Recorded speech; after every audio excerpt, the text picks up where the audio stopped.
Hello दोस्तों, अभ्यास online class के इस नए वीडियो में आप सभी का स्वागत है। आज की इस वीडियो में हम देखने वाले हैं सीजी टेट के बाल विकास से संबंधित महत्वपूर्ण प्रश्न। यह सभी प्रश्न जो हैं एग्जाम की दृष्टि को ध्यान में रखते हुए बनाया गया है।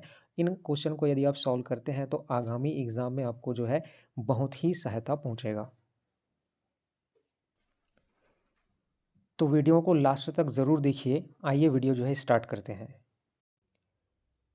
तो दोस्तों आइए देखते हैं कि पहला सवाल क्या है कि सृजनवाद में अर्थात जब बच्चे को नई नई चीज़ें सिखाई जा रही हैं उस समय क्या होता है। बच्चे सीखने की प्रतिक्रिया में निष्क्रिय रूप से प्रतिभाग करते हैं, अर्थात वो जो है निष्क्रिय रूप से भाग ले रहे हैं सीखने की प्रक्रिया में। या फिर ऑप्शन बी कि शिक्षा जो है शिक्षक केंद्रित होना चाहिए। या फिर ऑप्शन सी कि शिक्षा जो है बाल केंद्रित होती है। या फिर ऑप्शन नंबर डी जो शिक्षा जो है व्यवहारवादी होना चाहिए। तो ऑप्शन नंबर ए तो गलत हो गया कि निष्क्रिय रूप से प्रतिभाग कर रहे हैं, जिसकी बिल्कुल सही नहीं है। ऑप्शन बी जो है शिक्षा जो है शिक्षक केंद्रित होना चाहिए, अर्थात शिक्षक को केंद्र में रखकर जो है सृजनवाद के लिए हम बच्चे को सिखाएं। तो ये ऑप्शन नंबर बी भी क्या हो जाएगा, गलत हो जाएगा। इसका ऑप्शन नंबर सी जो है कि शिक्षा जो है बाल केंद्रित होना चाहिए। जी हाँ दोस्तों, कि हम बच्चे को सेंटर पॉइंट रखकर हम सिखाते हैं, अर्थात जो शिक्षा है वो कैसा होना चाहिए, बाल केंद्रित होना चाहिए। तो ऑप्शन नंबर सी जो है इसका बिल्कुल क्या हो जाएगा, सही जवाब हो जाएगा। आइए क्वेश्चन नंबर 2 देखते हैं। बच्चे में अच्छे चरित्र के निर्माण के लिए, जब हम बच्चे में अच्छे चरित्र का निर्माण करना चाहते हैं, बच्चों को अच्छी अच्छी चीज़ें सिखाना चाहते हैं कि उसका व्यक्तित्व कैसा हो, उसका चरित्र कैसा हो, तब हमें क्या करना चाहिए। ऑप्शन नंबर ए, पाठ्य पुस्तकों में चरित्र निर्माण संबंधी पाठ होने चाहिए, कि पाठ्य पुस्तक जो हम पढ़ाते हैं बच्चों को उसमें जो है चरित्र निर्माण संबंधी केवल पाठ होने चाहिए। या फिर ऑप्शन नंबर बी, चरित्र निर्माण के लिए व्याख्यान दिया जाना चाहिए, कि आपका चरित्र कैसा हो इसके लिए हम केवल व्याख्या दें। या फिर ऑप्शन सी, कक्षा कक्ष गतिविधि इस प्रकार से हो कि बच्चों को चरित्र निर्माण में सहायता मिल सके, अर्थात जब हम कक्षा में कोई गतिविधि करा रहे हैं तो बच्चों के चरित्र निर्माण में सहायता मिल सके, हमको ऐसी कोई गतिविधि कराना है। या फिर ऑप्शन डी कि महापुरुषों की जीवनी जो है बच्चों को पढ़ाई जानी चाहिए। अगर हम क्या महापुरुषों की जीवनी पढ़ाकर उनके चरित्र निर्माण संबंधी जो है हम काम कर सकते हैं। तो इन चारों ऑप्शन में ऑप्शन नंबर सी जो है बिल्कुल सही होगा, कि जब हम कक्षा में कोई भी ऐसी गतिविधि कराएं जिससे बच्चों को चरित्र निर्माण में क्या मिल सके, सहायता मिल सके। आइए ऑप्शन नंबर सी जो इसका बिल्कुल सही जवाब होगा। क्वेश्चन नंबर आगे का देखते हैं, क्वेश्चन नंबर 3। निम्नलिखित में से कौन सी परिस्थिति में बच्चे का संवेगात्मक एवं सामाजिक विकास अच्छे से होगा। तो 4 ऑप्शन दिए हुए हैं जिसमें से आपको ये बताना है कि बच्चे का संवेगात्मक और सामाजिक विकास अच्छे से हो पाएगा। दोनों जो है एक साथ होंगे। तो ऑप्शन नंबर ए, जब बच्चे को महत्वपूर्ण माना जाए, बच्चे को महत्वपूर्ण माना जाए तथा उसकी भावनाओं का क्या किया जाए, सम्मान किया जाए। या फिर ऑप्शन नंबर बी, जब बच्चे को अधिक से अधिक पढ़ने को कहा जाए, क्या बच्चे को ज़्यादा से ज़्यादा पढ़ने से उसके जो संवेगात्मक और सामाजिक विकास हो पाएंगे। या फिर ऑप्शन नंबर सी, जब बच्चे के कक्षा में अच्छे अंक आए, अगर बच्चे का नंबर जो है कक्षा में अच्छा आ रहा है तो क्या इससे यह सिद्ध होता है कि संवेगात्मक एवं सामाजिक विकास अच्छे से हो पा रहा है। या फिर ऑप्शन नंबर डी, कि जब बच्चे को उसके बौद्धिक स्तर के अनुसार पढ़ाया जाए, बच्चे को उसके बौद्धिक स्तर उसकी बुद्धि लब्धि के अनुसार यदि हम पढ़ाते हैं तो क्या इससे हम ये समझ पाएंगे कि उसका संवेगात्मक और सामाजिक विकास अच्छे से हो पा रहा है, नहीं। तो इसका ऑप्शन नंबर ए जो है बिल्कुल सही जवाब होगा, कि जब बच्चे को महत्वपूर्ण माना जाए तथा उसकी भावनाओं का सम्मान किया जाए। जब हम बच्चे को महत्वपूर्ण मानकर उसकी भावनाओं का सम्मान करते हुए उसे हम सिखाएंगे, तब उस बच्चे में जो है संवेगात्मक एवं सामाजिक विकास अच्छे से हो पाएगा। आइए अगला क्वेश्चन देखते हैं। निम्नलिखित में से कौन सी परिस्थिति जो है सृजनात्मकता को बढ़ाने में सहायक होगी, अर्थात जब हम बच्चे में सृजनात्मकतावाद को बढ़ा रहे हैं तो यहाँ पर 4 परिस्थितियाँ दी हुई हैं। इन चारों परिस्थिति में से कौन सा परिस्थिति जो है सही होगा। ऑप्शन ए, निम्नलिखित सीखने हेतु निम्नलिखित आपको सीमित अवसर हो, अर्थात सीखने के लिए बच्चे को एक सीमित अवसर प्रदान किया जा रहा है। ऑप्शन नंबर बी, बच्चे को उत्तर याद करने के लिए कहा जाए, अगर हम बच्चे को उत्तर याद करने के लिए कह दें तो क्या इससे बच्चे में सृजनात्मकता को बढ़ावा मिलेगा। ऑप्शन नंबर सी, किसी समस्या का समाधान बता दिया जाए, अगर हम बच्चे को आंसर बता देते हैं, सीधा सीधा उसको आंसर बता दिया जाए तो क्या उससे भी सृजनात्मकता में सहायता मिलेगी? या फिर ऑप्शन नंबर डी जब बच्चे को स्वयं करके सीखने के लिए अधिक से अधिक अवसर दिए जाएं। तो दोस्तों सीधी सी बात है कि यदि हम बच्चे को ज़्यादा से ज़्यादा अवसर देंगे तो वह बिल्कुल अच्छे से सीख पाएगा। तो ऑप्शन नंबर डी जो है इसका सही आंसर होगा कि जब बच्चे को स्वयं करके सीखने के लिए अधिक से अधिक अवसर दिए जाएगा तब बच्चे में सृजनात्मकता को बढ़ाने में जो है क्या मिलेगी, सहायता मिलेगी। बच्चा जो है क्या कर सकता है, सृजन कर सकता है। आइए अगला क्वेश्चन देखते हैं। गतिविधि आधारित शिक्षण जो है खाली स्थान पर बल देती है, अर्थात यहाँ पर किस चीज़ पर बल दिया जा रहा है। जब हम गतिविधि करके सिखा रहे हैं तो वो किस चीज़ पर बल देता है ये आपको बताना है। ऑप्शन ए सभी विद्यार्थियों की सक्रिय भागीदारी हो, सभी विद्यार्थी जो हैं सक्रिय रूप से भागीदारी हो रहे हैं। या फिर ऑप्शन नंबर बी निश्चित अवधि में गतिविधि को पूरा करने पर। क्या वो गतिविधि आधारित शिक्षण ऐसा है जो बच्चे को निश्चित अवधि में गतिविधि पूर्ण करने पर क्या दिया जाए, बल दिया जाए। या फिर ऑप्शन नंबर सी खेलने पर। क्या जो गतिविधि है वो खेलने पर आपको ज़्यादा से ज़्यादा जोर दे रहा है। या फिर ऑप्शन नंबर डी जो है अनुशासित कक्षा, अर्थात कक्षा में कैसा बना रहे, कक्षा में जो है अनुशासन बना रहे। तो इसका ऑप्शन नंबर ए जो है सही जवाब होगा कि सभी विद्यार्थियों की सक्रिय भागीदारी, सभी विद्यार्थी जो हैं सक्रिय रूप से क्या कर सकें यहाँ पर।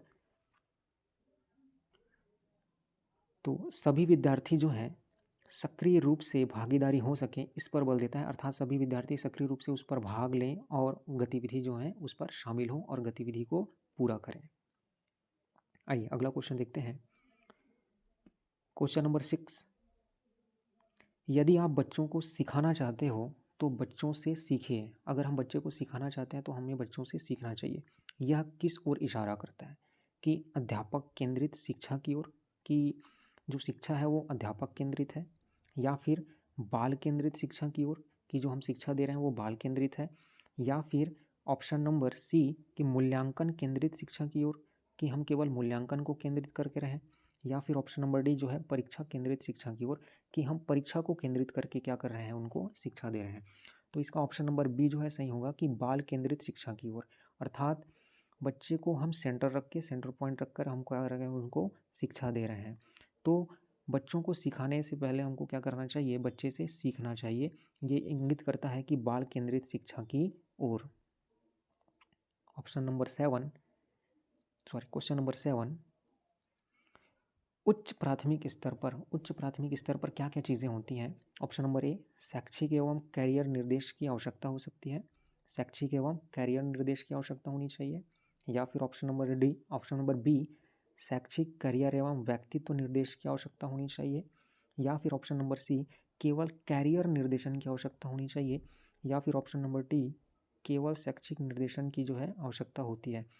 तो दोस्तों इसका ऑप्शन नंबर जो बी है वो सही होगा कि शैक्षिक एवं कैरियर एवं व्यक्तित्व निर्देशन की आवश्यकता होती है। यहाँ पर हमको शिक्षा भी देना है, उनको कैरियर संबंधी जानकारी भी देना है, साथ में उसके व्यक्तित्व निर्माण संबंधी आपको क्या करने हैं, निर्देश देने हैं। ये सभी क्या है, आवश्यक है। तो ऑप्शन नंबर बी जो है इसका क्या होगा, बिल्कुल सही जवाब होगा।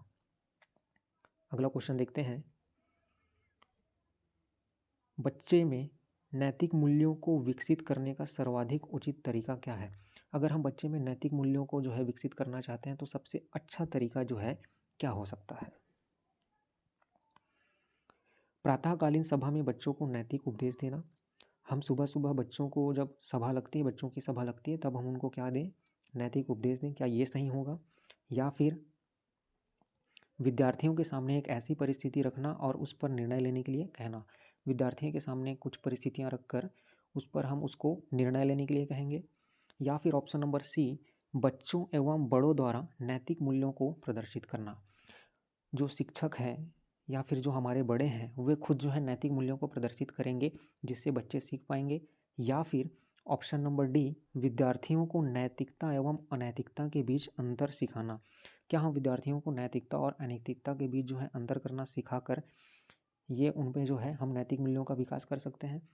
तो दोस्तों यहाँ पे ऑप्शन नंबर जो है तो ऑप्शन नंबर सी जो है सही होगा इसका कि शिक्षकों एवं बड़ों द्वारा नैतिक मूल्यों को जो है प्रदर्शित करना। जब शिक्षक और बड़े जो है नैतिक मूल्यों को प्रदर्शित करेंगे जिनसे बच्चे उन्हें देखकर खुद सीख जाएंगे तथा उनमें जो है सर्वाधिक उचित और सही मात्रा में जो है नैतिक मूल्यों का क्या हो पाएगा, विकास हो पाएगा। तो option number C is a correct answer. आइए अगला क्वेश्चन देखते हैं। कक्षा में 5 शारीरिक विकलांग बच्चे हैं। खेल के कालांश में उन्हें क्या करना चाहिए? ऑप्शन ए, एक कोने में बैठना चाहिए ताकि खेल का वो आनंद ले सकें। ऑप्शन बी, अन्य बच्चों के साथ उचित खेलों में हिस्सा लेने के लिए प्रोत्साहित करना चाहिए। या फिर ऑप्शन सी, केवल आंतरिक खेलों में हिस्सा लेने की अनुमति देना चाहिए, जो इंडोर गेम्स होते हैं केवल उन्हीं को खेलें। या फिर ऑप्शन डी, कक्षा के सभी विद्यार्थी के साथ खेलने के लिए जोर डालना चाहिए कि वो बच्चे जो हैं सभी विद्यार्थियों के साथ खेलें, ऐसा आपको जोर डालना है। तो इसमें से ऑप्शन नंबर जो बी है वो सही होगा कि अन्य बच्चों के साथ उचित खेलों में हिस्सा लेने के लिए हम उन्हें क्या करें, प्रोत्साहित करना चाहिए। Option number B is the correct answer. आइए अगला क्वेश्चन देखते हैं। जीन पियाजे के अनुसार अनुकूलन द्वारा होता है। अनुकूलन द्वारा क्या क्या होता है? ऑप्शन ए, आत्मसातकरण अर्थात खुद सीखना। व्यवस्थापन अर्थात जो चीज़ें सीखी हुई उसका व्यवस्थापन करना। अनुभव, जो पिछली चीज़ें सीखी हुई हैं उनसे अनुभव प्राप्त करना। या फिर आत्मसातकरण ये तथा व्यवस्थापन। तो इसका ऑप्शन नंबर डी जो है सही आंसर होगा कि आत्मसातकरण करना तथा व्यवस्थापन दोनों एक साथ चलेंगी। तो option number D is the correct answer. आइए अगला क्वेश्चन देखते हैं। परामर्श में सम्मिलित नहीं है अर्थात जब किसी को परामर्श दिया जा रहा है उसमें कौन कौन सी चीज़ें जो हैं सम्मिलित नहीं होंगी? ऑप्शन ए, बच्चे को धैर्यपूर्वक सुनना कि जब बच्चा जो बोल रहा है उसको हम धैर्यपूर्वक सुने। ऑप्शन बी, बच्चे से मित्रतापूर्वक बातचीत करना, बच्चे के साथ जब हम मित्रतापूर्वक बात कर रहे हैं ये शामिल होना चाहिए कि नहीं होना चाहिए।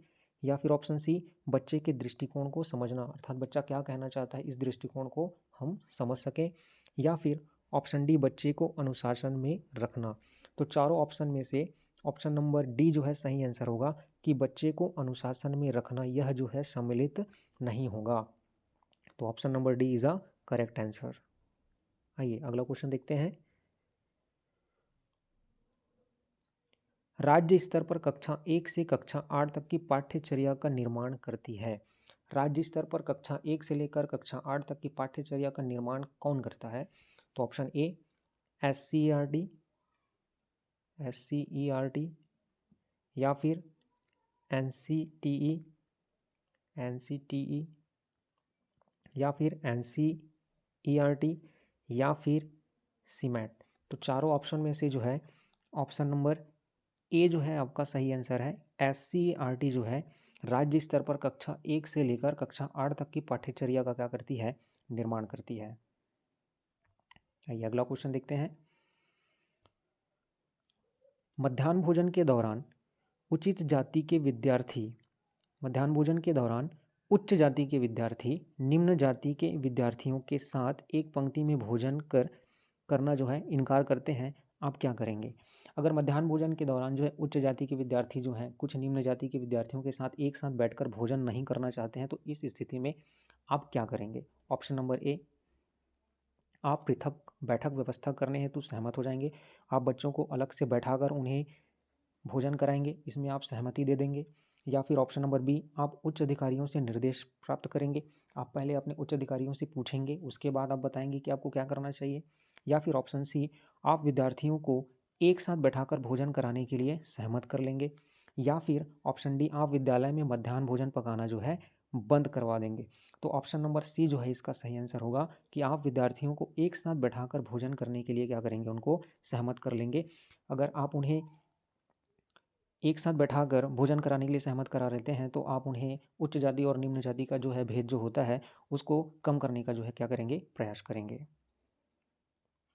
ऑप्शन नंबर क्वेश्चन नंबर 14 देखते हैं। विज्ञान में मोनिका की संप्राप्ति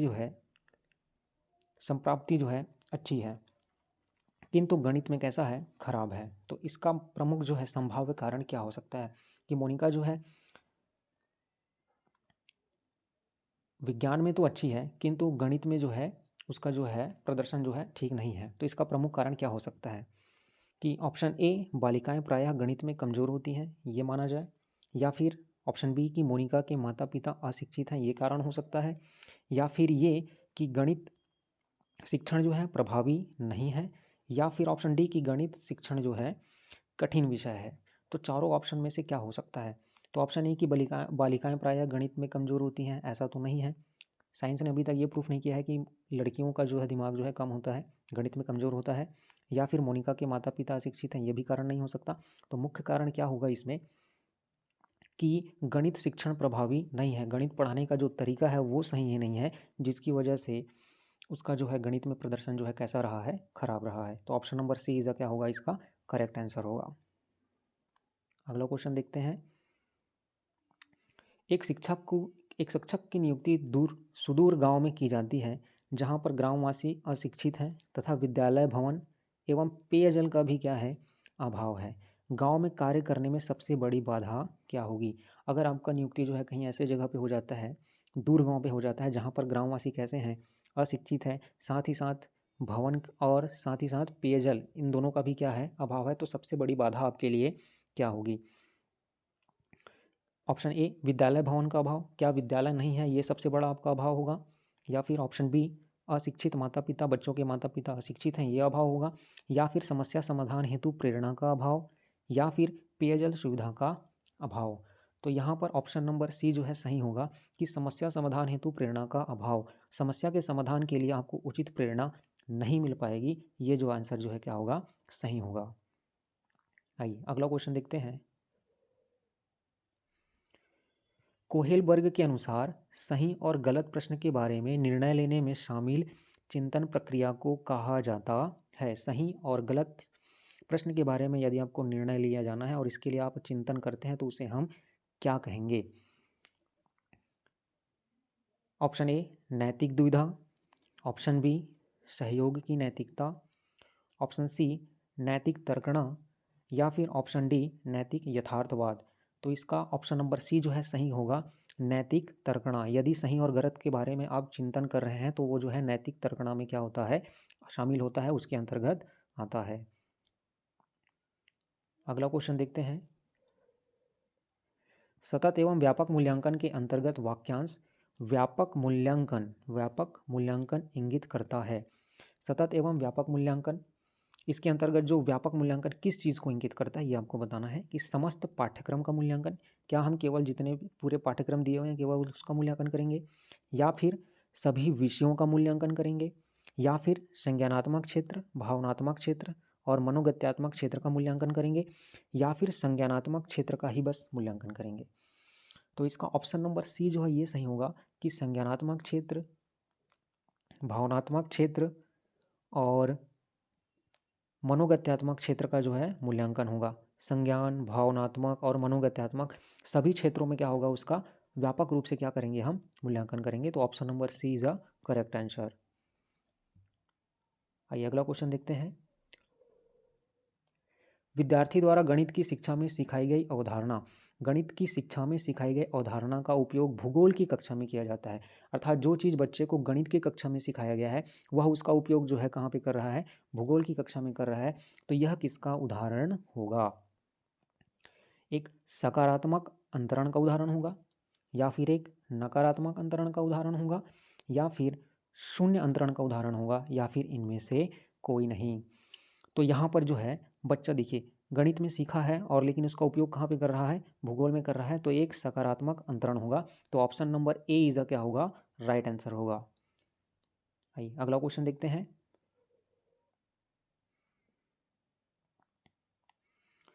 किशोरों के संदर्भ में निम्नलिखित में से कौन सा कथन जो है सर्वाधिक उचित है? किशोर अवस्था अर्थात 6 से लेकर 12 वर्ष की आयु तक वाले बच्चों के लिए कौन सा कथन जो है सर्वाधिक होगा? तो ऑप्शन ए चिंतन का मूर्त क्रियाओं में प्रदर्शित करना, जो वो सोच रहे हैं उसको मूर्त क्रियाओं में क्या करेंगे, प्रदर्शित करेंगे। बुद्धि लब्धि का आकस्मिक जो है वृद्धि होना, अर्थात बुद्धि लब्धांश में अचानक से क्या हो जाना है, वृद्धि हो जाना। या फिर संवेगात्मक प्रोत्साहन की घटना जो है क्या होना, बढ़ना। या फिर पढ़ाई के प्रति जो है लापरवाह रवैया। तो चारों ऑप्शन में से ऑप्शन नंबर सी जो है सही होगा कि संवेगात्मक प्रोत्साहन की जो घटना क्या हो जाती है इसमें बढ़ जाती है, क्योंकि बच्चा जो है किशोर अवस्था में होता है, तो इस समय उसमें संवेगात्मक रूप से ज़्यादा परिवर्तन होते हैं। तो ऑप्शन नंबर सी जो है क्या होगा, इसका सही आंसर हो जाएगा। आइए अगला क्वेश्चन देखते हैं। व्यक्तित्व विकास में खाली स्थान एक महत्वपूर्ण जो है भूमिका का निर्वहन करता है। जब व्यक्ति में हम व्यक्तित्व विकास करते हैं तो कौन कौन सी जो भूमिकाएं जो होती है वो सबसे ज़्यादा निर्वहन करेंगी। तो पहला ऑप्शन है अनुवांशिकता और वातावरण का मिश्रण, की अनुवांशिक घटनाएं और आसपास का वातावरण ये दोनों मिलकर जो है उस पर जो है महत्वपूर्ण भूमिका निभाएंगे। या फिर परीक्षाओं की संख्या, ज़्यादा से ज़्यादा संख्या में हम उनका परीक्षा लें, ये ज़्यादा महत्वपूर्ण होगा। या फिर केवल अनुवांशिकता, या फिर केवल वातावरण। तो दोस्तों इसका ऑप्शन नंबर ए जो है सही आंसर होगा कि अनुवांशिकता और वातावरण दोनों मिलकर जो है व्यक्तित्व विकास में क्या होते हैं, सहायक होते हैं। तो ये दोस्तों आपके पास 20 क्वेश्चन थे बाल विकास से संबंधित। उम्मीद करता हूँ कि आपको यह वीडियो पसंद आया होगा। अगर आपको वीडियो पसंद आया होगा तो लाइक, शेयर और सब्सक्राइब करना बिल्कुल भी मत भूलिएगा। अब वीडियो आपको कैसा लगा नीचे कमेंट बॉक्स में लिखकर ज़रूर बताइए। अगर आप चाहते हैं कि ऐसे ही वीडियो आपको और मिले तो आप नीचे ज़रूर लिखकर बताइएगा। हमारे चैनल से जुड़े रहने के लिए धन्यवाद। मिलते हैं अगले वीडियो में, तब तक के लिए जय हिंद।